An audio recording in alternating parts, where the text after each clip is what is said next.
Our next Thank guest you. is someone who's unbelievably cool and is so on it. It's our friend Alberto Candiani. Welcome, Alberto. I've known this dude for quite a long time. I've been actually using his fabrics since the start of my career more than 20 years ago.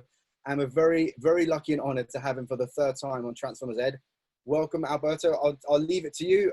You're with us now, so thank you so much, and take it away, sir. Well, you're not lucky, actually. I have to be here. I'm a supporter of Transformer, and it's actually my duty to be here. Thank you for the cool guy. Thank you, Transformers. I actually have a presentation for you, which is obviously about sustainability once again. I'm not getting tired to talk about it. I know we're all getting tired about the name, probably, but we shouldn't. We should be looking at sustainability as something to sustain. So not to sustain only. I believe sustaining is actually the key, because you have to bring facts, numbers, data, and you have to bring science into sustainability in order to make a change. Sustainability, not a science yet, unfortunately. And this is a list. It's not really a top 10, it's more of a list of 10 quirky things that we hear about. And there's a bunch of buts, B-U-T, that I want to talk about today. And I'm going to try to keep it quick so we can actually get some time for the Q&A. Yeah, not a science, yes, unfortunately. And this is a problem, obviously, because as we all know, sustainability is a trend. And when something is a trend, it's mostly about marketing. It's actually about the commercial aspect of it, which is fine. I believe at least we're working on something. Let's start with Denim, obviously, which is a very, very resource-intensive product to make. And we're looking at water, we're looking at chemicals, we're looking at energy. In reality, too many people are demonizing cotton. And this is something which really drives me nuts, because we should be dealing with plastics and polyesters and that crap. And cotton, give it a break, because now everyone's like, oh my God, cotton takes so much water. It's all artificially irrigated. As a matter of fact, most of LCAs are based on the fact that all cotton grows because it is artificially irrigated. But no, according to Textile Exchange data is collected since 2014, at least over 65% of the cotton on the planet grows because of a natural miracle, which is rain. It rains, and so the cotton grows. So you also have to consider that artificial irrigation has changed a lot, made major improvements in the past 20 years, especially in the past 10 years. And we're not looking at that amount of water, honestly. It is water consuming for sure, but don't forget that most of this water comes from the sky because it rains. And don't forget that cotton can be a primary and complementary solution for many other crops, especially in certain areas of the world where you can't really grow much else. Organic cotton is another interesting and quirky guy because, and the source in this case would be me, I promise, 90% of certified organic is not organic. I've been to so many cotton fields myself, India, Turkey, in Africa, in America. I'm telling you, this is a problem. This is going to be a scandal sooner or later. When I say 90% of the certified organic cotton is not actually organic, I'm actually positive. I think it's actually worse than 90%. And what happens is that normally they take ugly cotton, they certify it, and they sell it with a premium. So even the quality of the denim you produce with that cotton gets lower. So you do have to work with preferred partners. You can even work directly with the farmers or together with your traders. You actually have to go to the source. As always, just keep in mind, I'm talking to students, go to the source.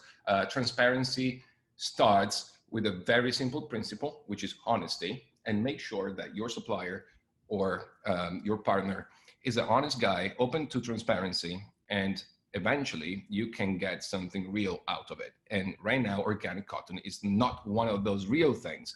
As Candiani, obviously, we're moving forward, and we do have selected 3 farmers we're gonna work with. It's gonna be included in a specific platform, which we are about to launch in early 2021. Another one, indigo, bad indigo. It's so Neste, petrol-based, aniline, water-consuming. Still, what people don't know is that most of the water we consume when we dye the yarns is actually during the washing of the yarns. So you dye the yarns first, and then you have to wash it off because Indigo requires that. There are now several different technologies which can kind of avoid that, like foam, for instance, or ultrasounds, complementary ultrasounds in the baths. And let's get smart, because I'm positive we can actually reduce the amount of water by, I don't want to give percentages. I no longer believe in percentages. I mean, when it talks, when it's about consumptions and improvements and blah, blah, blah, but the improvement here could be massive, and the technology is now available. So every single meal should be investing in that for efficiency purposes. Another one, liquid and microplastic. So if you don't see it, you don't care about it. So if you see plastic, like a plastic bottle floating in the ocean, you're like, oh my God, there's an island of plastic in the ocean. Yes, but what you don't see is even worse. There's there's so much liquid and microplastics in the oceans that are creating incredible phenomenons like the feminization of the fish. There's like 70% female fish now and poor males. PVA is an example. It's polyvinylic alcohol. It's something which gets abused by the denim industry to cover those yarns after the dyeing, so you can actually weave them with higher efficiency. There are natural biopolymers which could replace PVA. Ketozan is one of those. Ketotex is an exclusive patent which we own at Candiani, and it did teach us much about PVA and water discharge. And with Ketozan, we're able to replace it. So again, get smart, try to replace those ugly chemicals with something which could be an alternative. And I promise, technology is there, ingredients are there. They're more expensive, probably, yes, but they come with premium performances, and you have to get even smarter and try to keep it competitive. Another one is this bio. And I love the fact that still nowadays, so many are wondering why, if it's bio-based, it's not necessarily biodegradable. Those two things are a little bit different. There's like in nature, there's so much which is bio-based and biodegradable, but not always. And actually, when it comes to elastomers, and I was previously talking shit about polyesters and plastics in general. Synthetic elastomers are a little bit of a different thing. Still, at Candiani, we thought it was a good idea to research deeper into elastomers in general, because let's say we're specialized in stretch denim. And so we came up with our own patent, which is the world's first and only plant-based biodegradable stretch technology, bio-based and biodegradable, made with natural rubber that doesn't interfere with the process of biodegradability of the fabric, especially at the end of its life cycle. This is going to be the main thing next year. We're about to launch it. We did launch it together with selected brands and partners, but I think this is going to be a game changer. But at the same time, I have to be honest, major steps and improvements have been taken by the elastomers guys. I want to mention Roika with the V550, which is obviously a better elastomer, which is eco-compatible. So don't forget that if you try to biodegrade or compost jeans and it's stretch, well, stitching will stay because normally it's polyester. There are options there and solutions. The elastomer is going to stay. Actually, it's not going to go away because bacteria just don't do much to those guys. But again, there are major talks, and even in this direction, I'm confident that the industry can take a major step forward. As Candiani, we did it our own.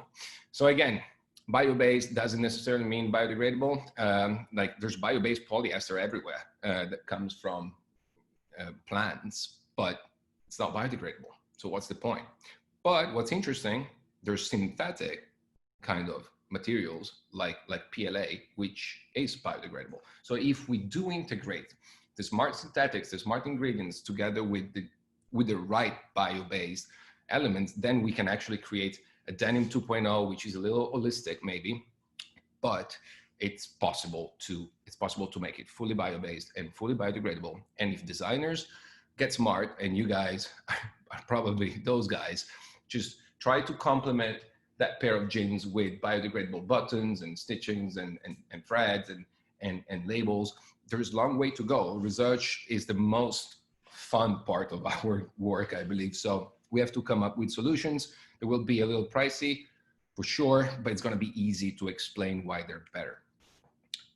Blah, blah, blah, which is exactly what I'm doing. Sustainability became a big marketing tool, a storytelling manifesto, that's for sure. And we hear the word zero so much, too much. Zero doesn't even exist in chemistry. Zero, it is a marketing word, that's it. Water less. When you hear less, yeah, I mean, we're trying to get there. You know, everyone's trying to reduce the impact on the environment of the process, of the product. We're trying to neutralize it. With Corriva, for instance, we're trying to go positive, because think of that fabric at the end of the life cycle could be actually used as biofertilizer. So it can be returned to the land and grow the new cotton again. But when you hear zero, just don't believe it. It doesn't exist. And then there's another quirky guy, PCR, this one in particular. Recycling is a must. We all know that. We recycle everything. We have to recycle as much as we can, but I am a little skeptical about the technology available. So as much as I was keen and positive about technologies which are currently available to save water and energy during the dyeing process, when it comes to PCR, honestly speaking, between the garment collection, the sorting, the dismantling, the processing in general, and then this new spinning of a yarn, it is a little bit speculative in my opinion.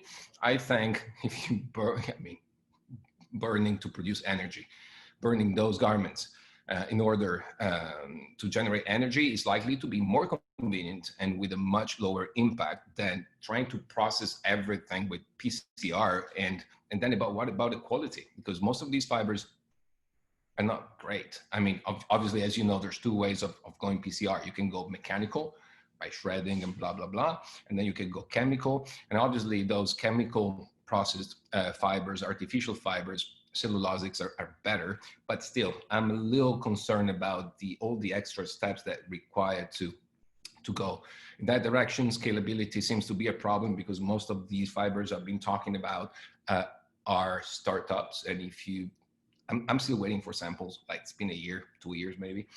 The only one I'm working with is Refibra by Lenzing, which includes a small quantity of PCR, which is great. It's part of a bigger thing, and I actually love to use that fiber. Also, it gives you a special hand feel and special performance, even strength. So I'm not against it, but I'm a little bit skeptical about the viability as well. So are we talking about sustainability? Are we seriously talking about sustainability when it comes to PCR in 2020? And I hope the technology for both the mechanical and the chemical way to recycle garments can get better. I just don't see this happening right now. Papers and paperwork, because we're sitting on so much paper. I say most certificates are killing the supply chain. Most, not all of them. Some of those certificates are needed and they're good, but most of them are truly killing us because of the cost, because of the energy, and because they're kind of useless in the end. But they're good paper to clean up souls and make people happy, especially the brands. You get certification, like in the organic case, go ahead with this certificate, and then who cares if that cotton is not organic. And about people, something which really, really pisses me off is the fact that, we're 82 years old, company based in Italy, very much attached to the territory, very much attached to our people.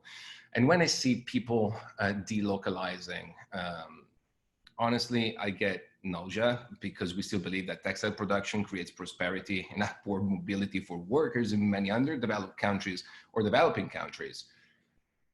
But if I move to a cheaper country, I'm going there to make it cheaper. I'm not going to go there for the local community. Actually, what do? Should I lay off 580 workers at Candiani to hire some people somewhere in Africa or in Asia because I care about the local community and no longer about mine? Nope. If I do that, I'm going there to make it cheaper. And then, since we're talking about the globe, the geo aspect, denim is a big game. It is a big global game. We all play with different rules. think about it. Regulations, legislations, restrictions, they change country by country. So every single time brands show up and they want to access the mill, which is totally fine, and as, like, just for the certificates, sometimes they're needed, sometimes it's a good process. It's actually good when they come to you, and so you have a mirroring type of thing, because otherwise you can't look at your operations the same way that an external would do. So you always have to improve, and if you don't get that feedback, it's pretty much impossible to improve. So what I would recommend is to assess the mills, but assess the countries too.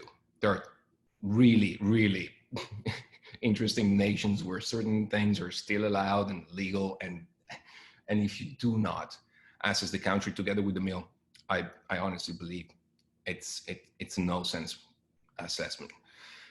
That's it. Grazie mille. I've been talking a lot and fast, trying to gain some time for the Q&A, and here I am. You've done very well, and you're bang on time, sir. Okay, let's go through some of the questions. Most of them was just saying how great your presentation was and you being very honest. So that's quite, so Alberto is always really honest. That's what's always good having him on.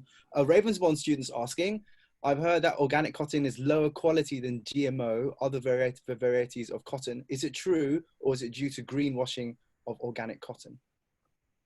It is normally true, normally, not every single time. There are actually very interesting seeds and cotton types coming from hybrid technology, so GMO-free with very strong characteristics, but those are quite small in the market. So generally speaking, the organic we need to make denim. Don't forget there's cotton and cotton, but the organic we need to make denim is normally a little worse than GMO cotton.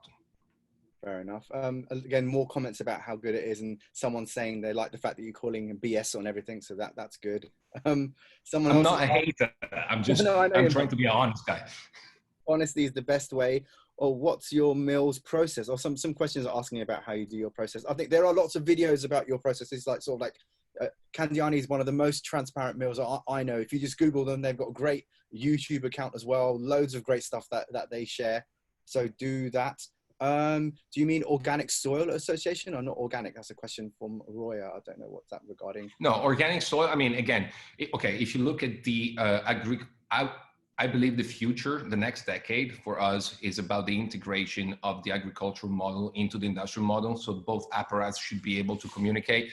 And obviously, I mean, to make soil organic, it takes years, it takes a process, which is why I believe, well, researching into Coreva, the biostretch technology, led me to a different type of thought.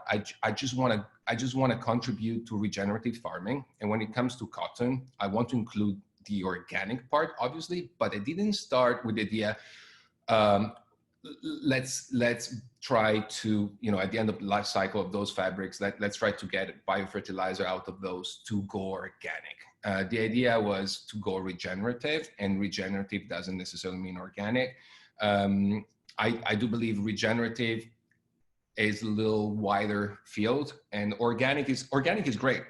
Honestly, organic, I'm Italian, and here's a good example. When it comes to food, in Italy, you expect everything to be organic. No, not even 5% of what we eat is organic. It's just grown in the right way. It is grown with care, even if it's not 100% organic. But we don't use certain pesticides. Actually, they're forbidden by the laws. We just take care of the land, and we have beautiful land that gives us beautiful product. And even if it's not organic, the quality is super good. So integrating regenerative farming into this type of mindset will never exclude organic, but organic will not be the only solution. Yeah, just a little thing, guys, for the students that are listening in. Alberto's family company is actually based in a nature reserve as well. So he's doing all these things because he wants to make sure that it looks beautiful and it remains beautiful. And he's right. If you go over to some mills in different countries, the governments are very more relaxed. They can get away with doing a lot more things. But in Europe, especially in Europe and in the US, we're very particular about how we control all our waste and how we take care of our environment. I think we've got another 2 or 3 minutes. I know, let's go through if there's any more questions. Great presentation. Thank you. What are the challenges in organic cotton sector facing? What's the challenge? What's the challenges that organic cotton sector is facing? Yeah. Well, challenge is to make it real and to make it good. So as you mentioned, organic quality is not always great. And again, it depends where it comes from. I don't want to generalize, frankly speaking. I did work with beautiful fabric, beautiful fibers and beautiful organic cotton, but generally speaking, what we're getting is not that great. But as I mentioned in my presentation, we got so much crap, which is not even organic. It's just ugly cotton that they charge like a premium price. They turn it into organic with a certificate. So maybe I'm a little misleading right now, but I'm saying starting with the engineering of the seed. And as Candiani, we're working on something very special, long way to go, but we are contributing with our research to the creation of a better hybrid type of seed. We call it the blue seed internally. We're not there yet. Actually, we're growing a little bit of that cotton outside the mill just for demonstration and see if it works. It's gonna be like ornamental. I'm gonna send a bunch of cotton to Andrew just to play with it. Yes, I do believe that together with the hybrid technology, again, which is GMO free, it's literally the bees that they create, you know, the male and the female. We can create specific characteristics for a better cotton, which could go organic or whatever. And I believe we could actually create stronger and better and more consistent type of organic cotton, which could be rain-fed, which doesn't require so much pain to be grown. Okay, so just double check I've not missed anything. Oh, the majority of cotton on Monsanto. I can't pronounce that word. I'm so sorry. Monsanto. Someone's actually asking a question. It's actually on the top of the list here. As you can see, I think that might. Monsanto. Oh, hold on. The second question at the top of the Q&A. The second question. Second oh question. no, Monsanto. Oh my God, no. Wait, hold on. That's another '90s thing or early 2000. Monsanto, which by the way is Bayer. No. So the Monsanto scandal was about ugly chemicals and pesticides. Okay. So even that, this is gonna go away. I mean, if you look at countries like America or even in South America, look at Brazil, they're taking major steps towards better chemicals. Look at Spain, look at Greece, here in Europe, the restrictions are crazy. So the Monsanto thing was terrible. And that's why cotton got demonized so bad, but it wasn't really because of organic or non-organic. It was because this company was actually distributing poison, just to make more and more cotton, just to destroy more and more soil. And so many people got diseases. I mean, the Monsanto thing is crap, but please investigate a little bit about the Monsanto story. It's true, all those companies, they aim to go from the seed to everything the seed would require in its lifespan, including the pesticides, and they came up with terrible things for so many years, but things are changing. So just again, guys, keep investigating, keep looking for the truth. I know it's not easy. There's so much out there, especially the internet can be a source of madness, but keep investigating. Absolutely right. We're gonna have to leave it there. There are a few more questions about it. If you don't mind checking through the Q&A and help answer some of those. It's been an absolute pleasure. And he's also one of the founding members of the actual Transformers Foundation and a big supporter for Ed. Thank you so much for your time, sir, and I hope your family is well.